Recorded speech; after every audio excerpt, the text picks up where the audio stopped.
राधे राधे, जय श्री कृष्णा। दोस्तों, आज सुनेंगे निर्जला एकादशी व्रत के पारण की कथा। ज्येष्ठ मास के शुक्ल पक्ष की द्वादशी तिथि को राम लक्ष्मण द्वादशी के नाम से जाना जाता है और इस दिन भगवान श्री राम और भगवान श्री विष्णु का विधिवत पूजन करने से संपूर्ण अभिष्ट सिद्ध होते हैं तथा विष्णु लोक की प्राप्ति होती है। मान्यताओं के अनुसार भगवान श्री जगन्नाथ को चंपा के पुष्पों का श्रृंगार अति प्रिय है, इसीलिए ज्येष्ठ मास के शुक्ल पक्ष की द्वादशी तिथि को भगवान को विशेष रूप से चंपा के पुष्पों और पत्रों का सुंदर श्रृंगार अर्पित किया जाता है। भगवान को अर्पित की जाने वाली माला, कंगन और उनके श्री चरणों के कड़े भी चंपा पुष्प से ही बनाए जाते हैं। श्री वराह पुराण में ऋषि दुर्वासा ने सत्यताप नामक ऋषि को इस द्वादशी के व्रत की विधि और महात्म्य का उपदेश दिया था। सर्वप्रथम प्रातःकाल शीघ्र उठकर स्नान ध्यान करके राम लक्ष्मण द्वादशी व्रत का संकल्प लें। इसके बाद चंदन और चंपा तथा अन्य सुगंधित पुष्पों से भगवान श्री विष्णु जी की अंष्टांग पूजा करें। ओम रामाभिराय नमः इस प्रकार कहकर दोनों चरणों का पूजन करें। ओम त्रिविक्राय नमः से कटि प्रदेश का पूजन करें। ओम घृत विश्वाय नमः से उदर प्रदेश का पूजन करें। ओम शव तशराय नमः से हृदय प्रवेश का पूजन करें और ओम शर्वंतकाय नमः से कंठ प्रदेश का पूजन करें। ओम सर्वास्त्र धारिणी नमः से भुजाओं का पूजन करें और ओम पांच जन्यास नमः से शंख का पूजन करें। ओम सुदर्शन चक्र नमः कहकर सुदर्शन चक्र का पूजन करें। ओम सहस्त्र से नमः से शिरः प्रदेश का पूजन करें। इसके बाद विधिवत एक कलश स्थापित करके उसे वस्त्र से ढककर उसके ऊपर भगवान श्री राम और श्री लक्ष्मण जी की या भगवान श्री विष्णु जी की यथासंभव एक स्वर्णमय प्रतिमा रखकर भक्तिपूर्वक षोडोपचार पूजन करें। इसके बाद तपोनिष्ठ ब्राह्मण को भोजन कराएं और अगले दिन प्रातः अर्थात त्रयोदशी तिथि को कलश सहित मूर्ति किसी योग्य ब्राह्मण को दान दें। ऋषि दुर्वासा कहते हैं कि इस व्रत के प्रभाव से ही राजा दशरथ को श्री हरिपुत्र रूप में प्राप्त हुए और महर्षि वशिष्ठ के परामर्श के अनुसार महाराज दशरथ ने इस व्रत को किया। इसके फलस्वरूप भगवान आदि नारायण भगवान श्री राम, लक्ष्मण जी, भरत जी और शत्रुघ्न जी सहित पुत्र रूप में महाराज दशरथ के यहाँ प्रकट हुए। इसीलिए यह व्रत श्रेष्ठ संतान प्राप्ति के लिए अत्यंत महत्वपूर्ण माना गया है। इस व्रत का पारलौकिक महत्व यह है कि जब तक इंद्र आदि संपूर्ण देवता स्वर्ग लोक में निवास करते हैं तब तक इस व्रत को करने वाला स्वर्ग के विविध भोगों को भोगता है और वहाँ की अवधि समाप्त होने पर पुनः मृत्युलोक के आकर 100 यज्ञ करने वाला राजा होता है। वहीं जो इस व्रत को निष्काम भाव से करता है उसके समस्त पापों का नाश हो जाता है और तथा वह श्रीहरि का दुर्लभ कैवल मोक्ष पद प्राप्त कर लेता है।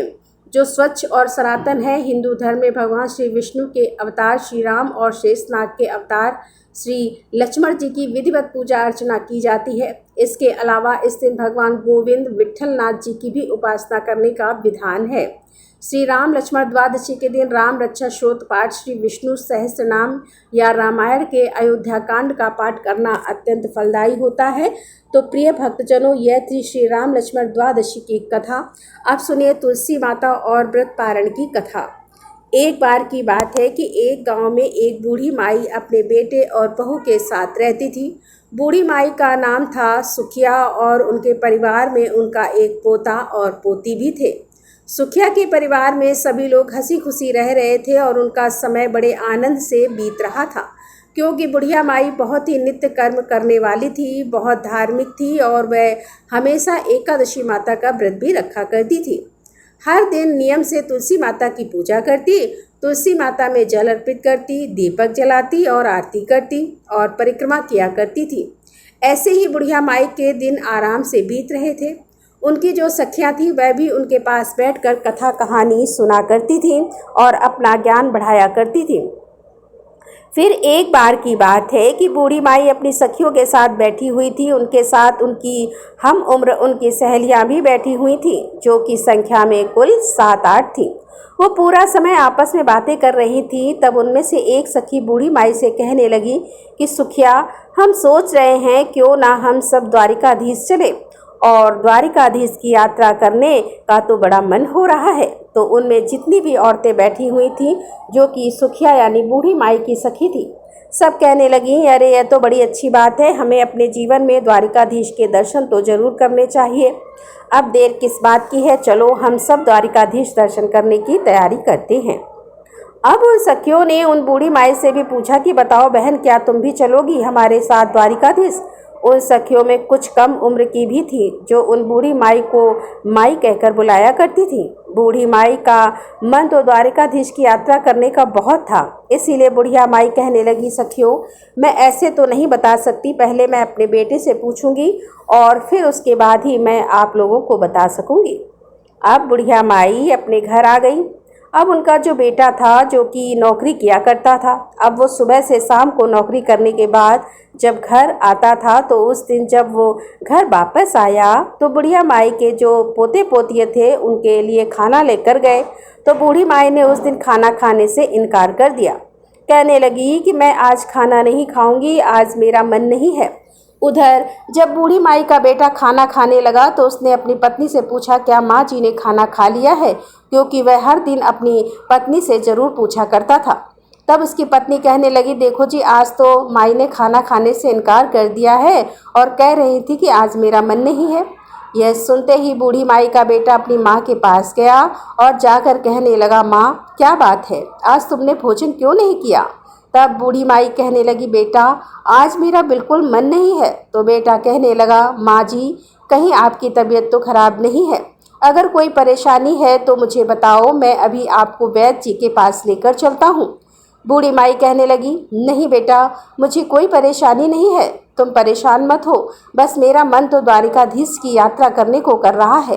तब बेटा बोला, माँ खुलकर बताओ बात क्या है? तब बूढ़ी माई ने शाम को हुई अपनी सखियों के बीच की सारी बातें अपने बेटे को बता दी कि बेटा, मेरी कुछ सहेलियां द्वारिकाधीश की यात्रा पर जा रही हैं और मेरा भी बड़ा मन कर रहा है कि मैं भी उनके साथ यात्रा पर जाऊं। माँ की इतनी बात सुनकर बेटा बोला, माँ जी इसमें तो कोई बात नहीं है इतना सोचने की, मैं तुम्हारी यात्रा जाने का प्रबंध कर देता हूँ, तुम जरूर यात्रा पर जाना। अब तो बूढ़ी माई बेटे के मुँह से यह बात सुनकर बड़ी खुशी हो गई और वह मन ही मन द्वारिकाधीश जी का ध्यान करने लगी। फिर वो अपने बेटे से कहने लगी, बेटा लेकिन मुझे एक बात की चिंता है। तो बेटा बोला, माँ बताओ ना क्या चिंता है? तो माँ बोली, बेटा अगर मैं द्वारिकाधीश की यात्रा के लिए जाऊंगी तो कम से कम 4-5 दिन तो मुझे लग ही जाएंगे वापस आने में, लेकिन उसके बाद जो आंगन में मेरी तुलसी माता रखी हैं उन्हें कौन सींचेगा, कौन उनकी पूजा पाठ करेगा, कौन उनकी आरती करेगा? तब बेटा बोला, माँ आप चिंता बिल्कुल मत करो, वो सारे काम आपकी बहू कर लेगी, मैं उससे बोल दूंगा, वो आपकी तुलसी जी की पूजा कर लेगी। अब सुनकर तो बूढ़ी माई निश्चिंत हो गई। फिर वो कहने लगी, ठीक है बेटा। और अगली सुबह बूढ़ी माई बहुत खुशी से द्वारिकाधीश जाने की तैयारी करने लगी। बूढ़ी माई का बेटा इधर अपनी पत्नी से बोला कि सुनो भाग्यवान, मेरी माँ तो द्वारिकाधीश की यात्रा पर जा रही है, इसीलिए मेरी माँ के लिए तुम काजू बादाम के अच्छे से लड्डू बना दो ताकि रास्ते में मेरी माँ को कोई परेशानी ना हो। अब जो बूढ़ी माई की बहू थी वो मन ही मन सोचने लगी कि मुझे तो यह एक दिन के लिए भी मायके नहीं जाने देते, कहते हैं यहाँ पर सारा काम बिगड़ जाएगा। अब देखो अपनी माँ को 4-5 दिन के लिए यात्रा पर भेज रहे हैं। चलो माँ जी दर्शन करने के लिए जा रही हैं, यह तो ठीक है, अब उनकी पूजा का काम भी मुझे सौंप कर जा रही हैं। बूढ़ी माई की बहू तो कुछ कह नहीं पा रही थी, लेकिन उसने मन ही मन एक साजिश रची। उसने अपने पति से तो कह दिया कि ठीक है, और मैं माँ के लिए गोदगिरी और बादाम काजू के लड्डू बना दूंगी और उन्हें एक डिब्बे में भरकर माँ जी को दे दूंगी। अब बेटा तो निश्चिंत होकर सुबह नौकरी पर चला गया। इधर घर में जो बूढ़ी माई की बहू थी उसने क्या किया कि जो तुलसी का गमला था उसमें जो तुलसी लगी हुई थी उसने तुलसी जी को जड़ से उखाड़ लिया, जड़ सहित उसे एक पीतल के डिब्बे में भर दिया और अपनी सासू माँ की थैली में रखकर दे दिया और कहने लगी, ये लीजिए माँ, इसमें गोंदगिरी के काजू बादाम के लड्डू हैं, आप रास्ते में इन्हें खा लेना। और फिर बूढ़ी माई अपने बेटा बहू को आशीर्वाद देती हुई अपनी तीर्थ यात्रा के लिए चलते समय अपनी बहू से कहने लगी, बेटी घर में मेरे पीछे तुलसी जी का ध्यान रखना। तो बहू बोली, ठीक है माँ जी, आप बिल्कुल निश्चिंत होकर जाइए। अब बूढ़ी माई ने तो आशीर्वाद की झड़ी लगा दी, खूब भर भर कर अपनी बहू को आशीर्वाद दिया और कहने लगी, बहू ने तो मुझे काजू बादाम के लड्डू बना कर दिए हैं। दूधो नहाओ पूतो फलो, लाखों में बैठो करोड़ों में उठो, दिन दुगनी रात चौगनी तरक्की करो। उनके मुँह से तो अपनी बहू के लिए आशीष फूट रहे थे और सौभाग्यवती रहो, मेरे बेटे का काम अच्छा चले, इस तरह के ना जाने कितने कितने आशीर्वाद देती हुई बूढ़ी बाई बहुत खुशी खुशी अपनी सखियों के साथ जा मिली। अब सारी सखियां और बूढ़ी माई द्वारिकाधीश की पैदल यात्रा कर रही थी। यात्रा करते करते जब वह थक गई तो उन्होंने एक जगह देखा जहां पर वह विश्राम कर सकते हैं, तो सब लोगों ने अपना खाने पीने का जो सामान था निकाला और सारी सखियां मिलकर बैठकर खाने लगी और विश्राम करने लगी। तब बूढ़ी माई ने भी अपना डिब्बा खोल कर देखा तो उसमें तो घी से बने काजू बादाम के लड्डू भरे हुए थे। अब बूढ़ी माई ने आधा लड्डू खुद खाया और आधा लड्डू सभी सखियों में भी बांट दिया और भगवान को भी भोग मन ही मन लगा दिया। अब सारी सखियां कहने लगी, अरे सुखिया, देखो तो तुम्हारी बहू तुम्हारा कितना ध्यान रखती है। तुम्हारी बहू ने तो तुम्हारे लिए घी के लड्डू बना कर दिए हैं। तुम्हारी बहू तो बहुत ही अच्छी है, देखो तुम्हारा कितना ख्याल रखती है। तब बूढ़ी माई भी मन ही मन अपनी बहू की बहुत तारीफ कर रही थी, साथ ही साथ तुलसी माता को भी याद कर रही थी। चलते चलते वह सारी सखियां अब द्वारिकाधीश पहुंच गई। जब भी वहां पर पहुंची तो उस समय शाम हो रही थी। शाम का समय था तो वहां पर दर्शन करने के लिए बहुत लंबी भीड़ लगी हुई थी। इतनी लंबी लाइन देकर द्वारिकाधीश जी के दर्शन करने के लिए तो अब बूढ़ी माई मन ही मन सोचने लगी कि और आंखें बंद करके ध्यान करने लगी कि प्रभु जी, इतनी लंबी भीड़ है, अगर आज मुझे आपके दर्शन नहीं हुए और कपाट बंद हो गए तब तो मेरा यहाँ आना ही व्यर्थ हो जाएगा। बूढ़ी माई मन ही मन द्वारिकाधीश से प्रार्थना कर ही रही थी कि प्रभु एक बार जीवन में मुझे दर्शन करने के लिए दिए तो मैं तो बहुत दूर से आपके दर्शन के लिए पैदल चलकर आई हूँ। हे प्रभु, मैं तो आपके दर्शन की प्यासी हूँ। मन ही मन ध्यान करने के बाद बूढ़ी माई ने आंखें खोली तो क्या देखा कि एकदम से चमत्कार हो गया। वो जो लंबी सी लाइन लगी हुई थी उस लाइन में वह सबसे आगे खड़ी थी और सामने खड़े थे द्वारिकाधीश। यह देखकर बूढ़ी माई जी की तो हैरानी का ठिकाना नहीं रहा। कहाँ तो वह भीड़ की लाइन में सबसे पीछे थी और कहाँ यह चमत्कार हुआ कि वह लाइन में सबसे आगे आ गई और पंडित जी सबका प्रसाद चढ़ा रहे थे। तब बूढ़ी माई ने अपना डिब्बा खोलकर देखा तो उसमें एक लड्डू और एक तुलसी जी की पत्ती भी रखी हुई थी। अब बूढ़ी माई ने वही लड्डू और तुलसी जी की पत्ती द्वारिकाधीश को चढ़ाने के लिए यानी भोग लगाने के लिए पुजारी को थमा दी। फिर मन ही मन बूढ़ी माई सोचने लगी, हे प्रभु, यहाँ तो एक से एक अमीर सेठ आए हुए हैं, महंगे से महंगे भोग आपके लिए लेकर आए हुए और मेरा लगाया हुआ भोग तो एकदम साधारण सा है। भला द्वारिकाधीश मेरे लगाए हुए भोग को कहाँ स्वीकार करेंगे। पता नहीं मेरे लगाए गए भोग का नंबर आएगा भी या नहीं।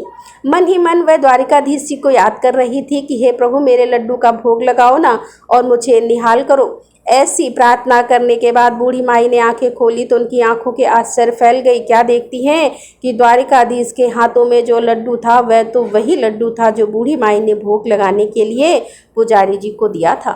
साथ में तुलसी जी की पत्ती भी थी जो ठाकुर जी के हाथ में थी। अब तो यह सारा दृश्य देखकर बूढ़ी माई बड़ी प्रसन्न हुई और गदगद हो गई कि प्रभु ने मेरा भोग स्वीकार कर लिया। तभी जो द्वारिकाधीश के पुजारी थे वह सभी को प्रसाद बांट रहे थे तो उनकी बूढ़ी माई को भी प्रसाद दिया। बूढ़ी माई ने वह प्रसाद अपने आंचल में ले लिया और हाथ जोड़ लिया। फिर वह प्रसाद लेकर सोचने लगी कि वह प्रसाद मैं अपने घर लेकर जाऊंगी और घर जाकर मैं अपने पोते पोती और अपने बेटे बहू के साथ मिलकर ग्रहण करूंगी। यह सोचकर पुजारी जी ने जो प्रसाद दिया था उसे बूढ़ी माई ने अपने डिब्बे में रख लिया और दर्शन करके प्रभु को धन्यवाद करके बूढ़ी माई बाहर आ गई। बाहर आई तो बहुत देर तक अपनी सखियों का इंतज़ार करने लगी। बहुत देर के बाद दर्शन करने के बाद जब उनकी सखियां वापस आईं तो कहने लगी, अरे बड़ी घबराहट हो रही है, बड़ी भीड़ थी, हमें तो सही से द्वारिकाधीश जी के दर्शन भी नहीं हुए। इतनी दूर से चलकर आए हैं, इतनी देर तक लाइन में लगे और अच्छे से दर्शन भी नहीं हुए। इतनी धक्का मुक्की है लेकिन हमें दर्शन ठीक से नहीं हुए।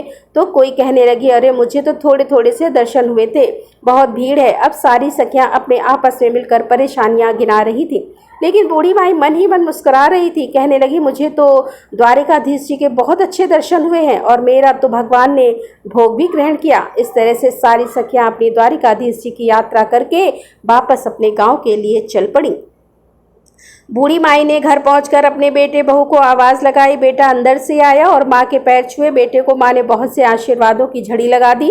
कि जुग जुग जियो मेरे लाल, मेरी यात्रा तो बड़ी सफल रही। फिर कहने लगी, अरे बेटा बहू कहाँ है? बहू नहीं आई, बहू दिखाई नहीं दे रही, क्योंकि बेटा हाथ में पानी का गिलास लेकर खड़ा था कि माँ जी लो पानी पियो और आराम से बैठ जाओ। पानी का गिलास जब बेटा लेकर खड़ा था तो बूढ़ी माई फिर से पूछने लगी, बता ना बेटा बहू कहाँ गई? तब बेटा बोला, माँ मैंने तो उसे घर से निकाल दिया। कहने लगी, बेटा यह क्या किया तूने? यह तो बड़ा अनर्थ कर दिया। मेरे जाने के बाद तूने ऐसा क्यों किया? मैं तो 4-5 दिन की यात्रा के लिए गई थी, तो तूने पीछे से बहू को ही घर से निकाल दिया। अरे ऐसा क्या हुआ जो तूने मेरी बहू को निकाल दिया? मेरी बहू तो बड़ी गुनी है। तब बेटा बताने लगा, माँ जी यह जो आपकी बहू है ना, इसने तो आपके साथ बड़ा भारी छल किया। मैंने उसे गोंद और बादाम काजू के लड्डू बनाने के लिए बोला था कि मेरी माँ यात्रा पर जा रही है, तुम उनके लिए लड्डू बांध कर दे देना। तो उसने तो आंगन में लगी तुलसी जी को जड़ से ही उखाड़कर पीतल के डिब्बे में भरकर तुम्हें दे दिया। यह सुनकर बूढ़ी माई कहने लगी, अरे बेटा लेकिन मैंने तो डिब्बा खोल कर देखा था, उसमें तो काजू और बादाम के लड्डू थे और मैंने खाए भी, अपनी सखियों को भी खिलाए। तब बेटा कहने लगा, नहीं माँ, उसने तो यही साजिश रची थी। जब मैंने तुलसी जी की पूजा के लिए कहा तो आंगन में देखा तो तुलसी की नहीं थी। फिर मैंने उससे पूछा कि बताओ तुलसी कहाँ गई? तो उसने मुझे सारी बात बता दी कि उसने जलन में आकर तुलसी जी को उखाड़ कर डिब्बे में बंद करके बूढ़ी माई को दे दिया था, क्योंकि वह द्वारिकाधीश जी की यात्रा के लिए जा रही थी और अपनी तुलसी सेवा का काम मुझे सौंप कर जा रही थी। यह बात सुनकर माँ जी बोली कि बहू ने ऐसा किया है, चलो इसकी गलती है, लेकिन उसी के कारण तो बेटा मुझे द्वारिकाधीश जी के दर्शन हुए। मेरे साथ तो बेटा ऐसे चमत्कार हुए कि मैं तुम्हें क्या बताऊं, मैं कैसे गुणगान करूं। पता है क्या हुआ? मैं तो भीड़ में सबसे पीछे खड़ी हुई थी, क्योंकि भीड़ बहुत लंबी थी। बहुत देर से मेरा नंबर आया, लेकिन मेरे साथ द्वारिकाधीश जी ने ऐसा चमत्कार किया कि मुझ पर ऐसी कृपा की कि मैं द्वारिकाधीश जी की कृपा से भीड़ में सबसे आगे हो गई। और तो बेटा बहू ने तुम जो कह रहे हो कि तुलसी का पौधा मेरे डिब्बे में रख दिया था, उस डिब्बे में तो एक तुलसी का पत्ता और एक लड्डू भी था। शायद तुलसी माता की कृपा से ही वह तुलसी जी लड्डू में बदल गई और एक पत्ता मेरा इसलिए छोड़ दिया कि मैं भगवान को भोग लगाऊं, क्योंकि द्वारिकाधीश जी को ठाकुर जी को बिना तुलसी के पत्ते का भोग लगाया ही नहीं जाता, इसीलिए उन्होंने मेरा भोग स्वीकार भी किया था। अब बेटा चाहे कुछ भी हो जाए, तुम कुछ भी कहो, मेरी बहू के कारण ही मुझे द्वारिकाधीश जी के चमत्कारी दर्शन देखने को मिले हैं और मुझे उनके इतने अच्छे दर्शन भी हुए हैं। मैं तो उनके दर्शन करके निहाल हो गई। बेटा तू अभी जा, बहू मायके में होगी, उसे लेकर आ। अब बेटा अपनी माँ की बात को भला कैसे टालता। अब बेटा चल पड़ा अपनी पत्नी को लेने के लिए उसके मायके, और फिर अपनी पत्नी को लेकर वह वापस घर आ गया। जब बहू मायके से घर आई तो अपनी सासू माँ के पैरों में गिर गई और माफ़ी मांगने लगी। तब बूढ़ी माई ने उसे उठाकर अपने गले से लगा लिया और कहा, अरे बहू मैंने तो तुझे कब का माफ़ कर दिया, तेरी वजह से ही तो मुझे भगवान के दर्शन हुए। अगर तू ऐसा नहीं करती तो पता नहीं मुझे भगवान के दर्शन होते भी या नहीं। मैंने तुझे माफ़ कर दिया है, लेकिन हाँ अगर तुझे माफ़ी मांगनी है तो एकादशी माता और तुलसी माता से मांगो।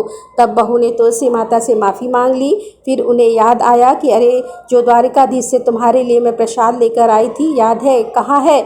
बच्चे आए थे खेलते हुए तो कहने लगे, दादी माँ आ गई, दादी माँ आ गई। दादी माँ आप यात्रा पर गई थी तो बताओ ना हमारे लिए क्या लेकर आई हो? तब दादी माँ बोली, अरे बच्चों मैं तुम सब के लिए वहाँ से द्वारिकाधीश जी का प्रसाद लेकर आई हूँ, सब मिलकर थोड़ा थोड़ा बांट कर खा लेंगे। अब जैसे ही बूढ़ी माई ने अपने थैले में से वह पीतल का डिब्बा निकाला और उसमें से जो वह प्रसाद निकालने लगी, तो उसमें से जो लड्डू था वह तो सामान्य नहीं था, वो तो पूरा का पूरा डिब्बा हीरे मोतियों से भरा हुआ था। अब तो यह देखकर बूढ़ी माई की और बहू बेटे की आंखें आश्चर्य से फैल गईं। तब बूढ़ी माई कहने लगी कि बेटा मैंने तो इसमें लड्डू रखा था, पता नहीं कहाँ से इतने सारे हीरे मोती इसमें आ गए हैं। तब बेटा बहू कहने लगे कि माँ जी यह सब तो एकादशी माता और तुलसी माता की कृपा से हुआ है। आपकी यात्रा सच्ची थी, आपकी भक्ति सच्ची थी, इसीलिए तो उन्होंने आपको आपकी एकादशी और तुलसी माता की पूजा का फल दिया। अब तो बहू बेटा माँ के कदमों में पड़ गए। माँ बोली, बेटा मुझे छोड़ तुलसी माता के कदमों में पड़ो। तो बहू और बेटा ने तुलसी माता से माफ़ी मांगी, ठाकुर जी से माफ़ी मांगी, अनजाने में हमसे भूल हो गई, माफ़ कर दो। अब तो बहू बेटा भी अपनी माँ की तरह एकादशी का व्रत रखने लगे और तुलसी माता की पूजा और सेवा करने लगे। तुलसी माता को सींचने लगे, तुलसी जी की खूब पूजा सेवा करने लगे। इसी तरह से अब उनके खुशी खुशी दिन बीतने लगे। तो अब तो बूढ़ी माई के पास इतना धन हो गया था कि उसने गांव में बहुत सारे काम कराए, गरीबों की कन्याओं का विवाह करवाया। जैसे भी गांव में किसी गरीब को देखती जिसके बस में बेटी का विवाह करना नहीं था, उसने उसी धन को बेटियों के विवाह में, कुएं बावड़ी बनवाने में और बच्चों के स्कूल अस्पताल बनवाने में खर्च करने लगी। जितना बूढ़ी माई उस धन को लगाती, उतना ही बूढ़ी माई के घर में और अधिक धन घटता जाता। बूढ़ी माई जब तक जीवित रही, उन्होंने तुलसी माँ की कभी पूजा नहीं छोड़ी। जीते जी एकादशी व्रत कभी नहीं छोड़े। वह हमेशा सच्चे मन से एकादशी के व्रत रखा करती, तुलसी माता की पूजा सेवा करती। बूढ़ी माई बचपन से ही तुलसी जी की पूजा सेवा करती आई थी और मरने के बाद भी तुलसी माता और एकादशी माता की कृपा से बूढ़ी माई को मोक्ष की प्राप्ति हुई। बेटा बहू के दिन भी अच्छे हो गए। वह भी अपनी बहू बेटों के साथ खुशी खुशी थी। उनके बच्चों के विवाह हो गए, उनके साथ वे सब सुखी जीवन बिताने लगे। हे एकादशी माता, हे तुलसी माता, हे ठाकुर जी, हे द्वारिकाधीश जी, जैसे आपने बूढ़ी माई पर कृपा की, वैसे ही इस कहानी को जो भी श्रोतागण सुन रहे हैं उन सब पर भी अपनी कृपा करना। सभी मिलकर प्रेम से बोलिए तुलसी माता की जय। बोल कृष्ण कन्हैया लाल की जय। बोल विष्णु भगवान की जय। राधे राधे। जय श्री कृष्णा।